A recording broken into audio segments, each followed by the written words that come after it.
Այսօր աշխատանքից ազատվել են Դավիթ Մինասյանի եւ նրա երկորյակ եղբոր գործով զբաղվող քննիչը Հակոբ Կոխյանը։ Խոսքը բռնցքամարտի աշխարհի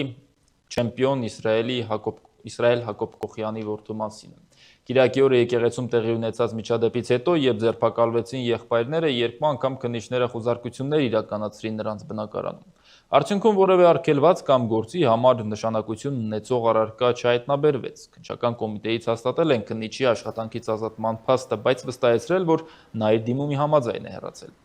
Նաև նշել են, որ ծառայողական քննություն է իրականացվում քննիչ Հակոբ Կոխյանի կողմից խուզարկության կատարման կարգի խախտման առնչությամբ։ Հաղորդվում է, որ քննիչը այլ անձանց, մասնարարապես զանգվածային լրատվության միջոցների ներկայացուցիչներին թույլատրել է առանց անհրաժեշտության մուտք գործել խուզարկության վայր։ Քննչական կոմիտեն նաև հայտնում է, որ քննիչը խախտել է ինքնավար պաշտոն զբաղեցնող անձանց վարքագծի կանոնները, այն է զանգվածային լրատվության միջոցով հրապարակել է նախաքննության տվյալներ, նաև խախտել համազգեստ կրելու կանոնները։ Քննչական կոմիտեի տարածած պարզաբանման համաձայն Հակոբ Կոխյանը հրավիրվել է ներքին անվտանգության վարչություն բացատրություն տալու, որից հետո դիմում է ներկայացրել զբաղեցրած պաշտոնից ազատվելու մասին։